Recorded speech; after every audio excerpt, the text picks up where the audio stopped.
Hello students, সকলকে স্বাগতম আমাদের LR ক্লাসেস এই ইউটিউব চ্যানেলে। আমি সুব্রত মণ্ডল, আর আজকে আমরা পড়তে চলেছি ইংলিশ গ্রামারের একটি টপিক, যা হচ্ছে মোর অ্যাবাউট প্রোনাউন্সের যে সেকেন্ড পার্ট, যা হচ্ছে ডিমনস্ট্রেটিভ প্রোনাউন সম্বন্ধে, যার বাংলা অর্থ হচ্ছে নির্দেশাত্মক সর্বনাম। আমরা এর আগের ক্লাসে আমরা মোর অ্যাবাউট প্রোনাউন্স থেকে আমরা যে প্রথম পার্ট অর্থাৎ পার্সোনাল প্রোনাউন সম্বন্ধে জেনেছি। সেখানে আমরা সাবজেক্টিভ প্রোনাউন বা অবজেক্টিভ প্রোনাউন সম্বন্ধে ডিটেলসে আমি আলোচনা করেছি। আজকের এই ভিডিওতে আমি আলোচনা করব আমাদের পার্ট 2 ডিমনস্ট্রেটিভ প্রোনাউন। তোমরা যারা এখনও পর্যন্ত সেই আগের ভিডিও দেখোনি, তোমরা অবশ্যই আগে পার্ট 1 দেখে এসো, তারপর তোমরা দেখে নিও এই ভিডিওটি। তো চলো শুরু করি। তাহলে আজকে আমরা পড়ছি ডিমনস্ট্রেটিভ প্রোনাউন। ডিমনস্ট্রেটিভ প্রোনাউনের বাংলা অর্থ হচ্ছে নির্দেশক সর্বনাম বা নির্দেশাত্মক সর্বনাম। প্রথম দেখব কাকে আমরা বলি এই ডিমনস্ট্রেটিভ প্রোনাউন। কোনো ব্যক্তি বা বস্তুর পরিবর্তে ব্যবহৃত কোনো প্রোনাউন। কোনো ব্যক্তি বা বস্তুর পরিবর্তে ব্যবহৃত কোনো প্রোনাউন যদি সেই ব্যক্তি বা বস্তুকে নির্দেশ করে ঘুরিয়ে, তখন তাকেই আমরা বলছি ডিমনস্ট্রেটিভ প্রোনাউন বা নির্দেশক সর্বনাম বা নির্দেশাত্মক সর্বনাম তাকে বলছি আমরা। এবার দেখব যে কোনগুলি হচ্ছে এই ডিমনস্ট্রেটিভ প্রোনাউন। দেখো এখানে লিখেছি আমি যে দিস, দ্যাট, দিস, দোজ, এবং তার সঙ্গেও অনেক ক্ষেত্রে আমরা ওয়ান বা ওয়ান্সের আমরা দেখি যে এইগুলি হচ্ছে ডিমনস্ট্রেটিভ প্রোনাউন। এবার দেখো এখানে দিস, দ্যাট, দিস এবং দোজ এগুলি কখন ব্যবহৃত হয় বা এর যে প্রয়োগ কী রয়েছে তা আমি এবার বলবো। প্রথম রেখেছি আমরা দিসকে নিয়ে। এখানে দিস হচ্ছে সিঙ্গুলার, মনে রাখবে তোমরা, দিস অবশ্যই সিঙ্গুলার। দেখো লেখা রয়েছে যে this refers to a person or a thing near the speaker. অর্থাৎ দিস আমরা তখনই প্রয়োগ করি যখন বোঝানো হয় যে কোনো একটি প্রোনাউন, অর্থাৎ যাকে আমি যে নাউনটাকে আমি নির্দেশ করছি সেই নাউনটা অবশ্যই সেই ব্যক্তি যে এখানে স্পিকার তার কাছে রয়েছে। তাহলে কি বললাম না, this refers to a person or thing. This দ্বারা আমরা কোনো ব্যক্তিকে বা কোনো বস্তুকে আমরা নির্দেশ করছি যেটি স্পিকারের কাছে রয়েছে। যে বক্তা যখন তার কাছে রয়েছে তখন তাকে আমরা দিস দিয়ে আমরা রেফার করি। পরে আসছে দ্যাট। দ্যাটও অবশ্যই সিঙ্গুলার। তাহলে দিস পেয়েছি, দিস মানে হচ্ছে বাংলায় এই, যা বোঝাচ্ছে যে কোনো একজন ব্যক্তি বা বস্তু যখন স্পিকারের কাছে রয়েছে তখন তাকে আমরা দিস দিয়ে ব্যবহার করি। পরে আসছে দ্যাট। দ্যাটও সিঙ্গুলার। দ্যাট দিয়ে বোঝাচ্ছে যে refers to a person or thing far from the speaker. অর্থাৎ যখন কোনো একটি বস্তু বা যখন কোনো একজন ব্যক্তির যখন স্পিকারের থেকে দূরে রয়েছে তখন তাকে বোঝাতে আমরা যে ডিমনস্ট্রেটিভ প্রোনাউন ব্যবহার করছি তা হচ্ছে দ্যাট। দ্যাট কথাটির বাংলা অর্থ হচ্ছে ওই। তাহলে দিস হচ্ছে এই আর দ্যাট হচ্ছে ওই। দিস দিয়ে আমরা কাছের কোনো বস্তু বা ব্যক্তিকে বুঝিয়ে থাকি, আর দ্যাট দিয়ে আমরা দূরের কোনো ব্যক্তি বা বস্তুকে বুঝিয়ে থাকি। এবার এই দিস এবং দ্যাট দুটি হচ্ছে সিঙ্গুলার, অবশ্যই তোমরা খেয়াল রাখবে।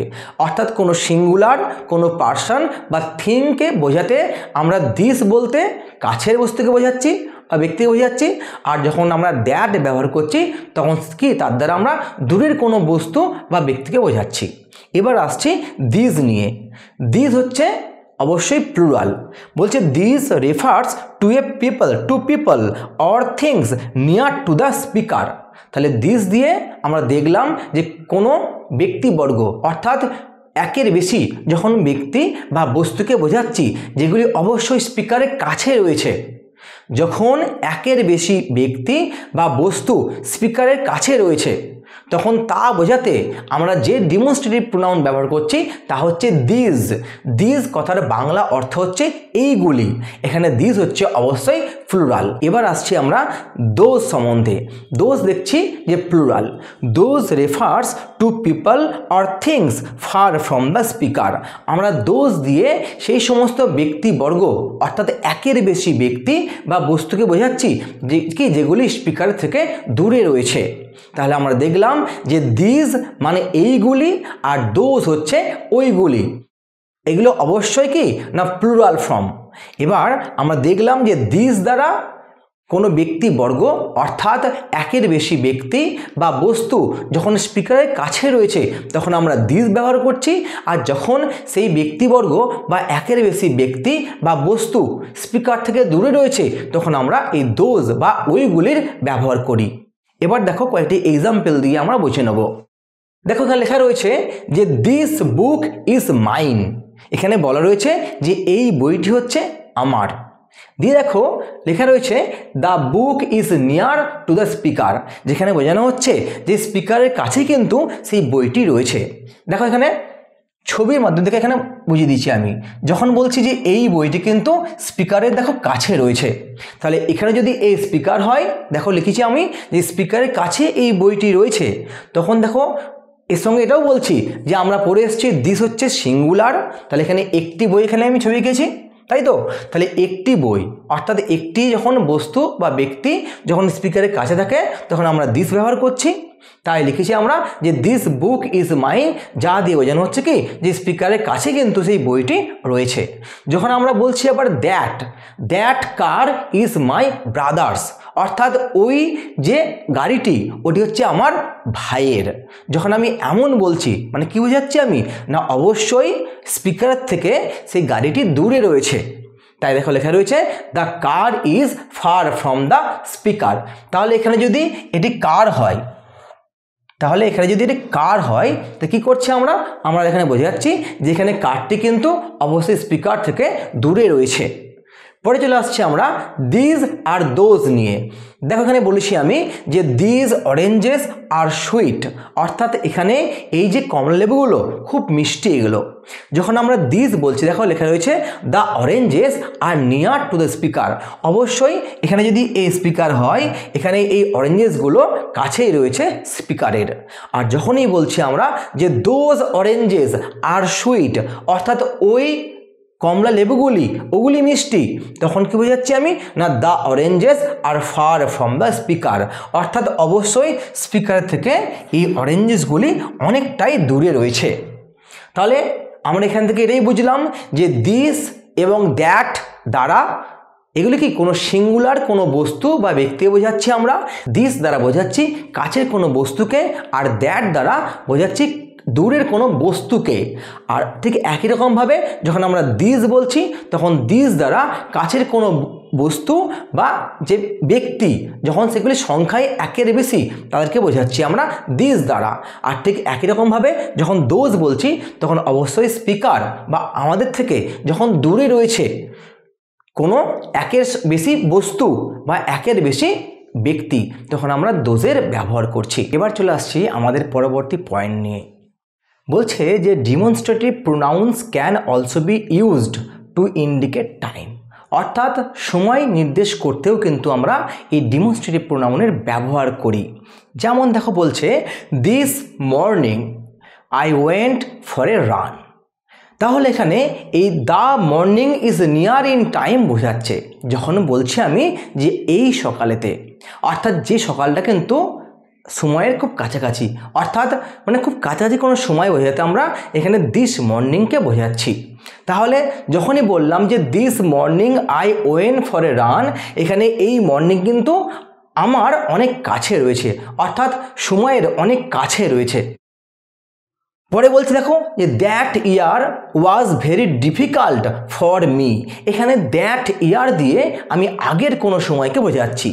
যখন আমরা দিস ইয়ার দিয়ে বোঝালাম তখন কাছাকাছি কোনো সময়কে বোঝাচ্ছিলাম, এখানে দ্যাট ইয়ার দিয়ে আমরা দূরবর্তী কোনো সময়কে বোঝাচ্ছি।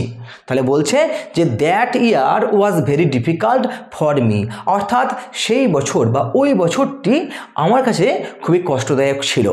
এখানে দেখো বলছে the year is far in time, এখানে এই ইয়ারটা যেটি দূরে অর্থাৎ আগের অনেক সময় আগের কথা বলছি আমরা।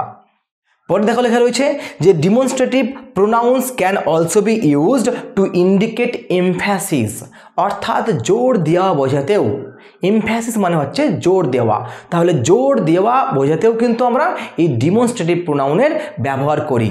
একটু আগে আমরা দেখেছি যে টাইম বোঝাতে আমরা ব্যবহার করছি এই ডিমনস্ট্রেটিভ প্রোনাউনের, এবার পরবর্তী পয়েন্টে পাচ্ছি আমরা যে কিছু জোর দিয়ে বোঝাতে আমরা কিন্তু এই ডিমনস্ট্রেটিভ প্রোনাউনের ব্যবহার করতে পারি।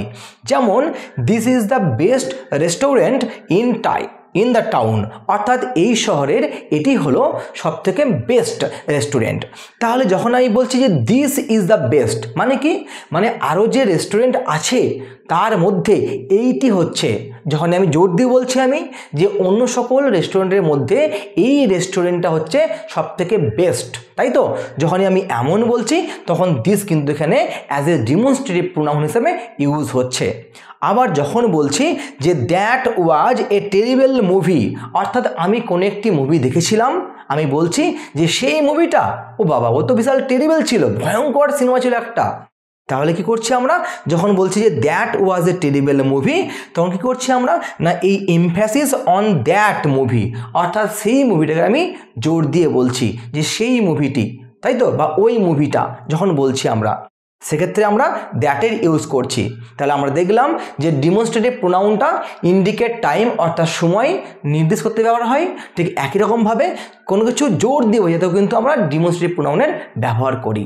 এবার দেখো এই ভিডিওর একেবারে প্রথমেতে আমি বলেছিলাম, যখন আমি এক্সাম্পল দিই যে দিস, দ্যাট, দোজ এবং দিজ, এগুলি হচ্ছে ডিমনস্ট্রেটিভ প্রোনাউন, এবং এর সঙ্গে বলেছিলাম ওয়ান এবং ওয়ান্সও কখনো কখনো ডেমনস্ট্রেটিভ প্রোনাউন হিসাবে ব্যবহৃত হয়।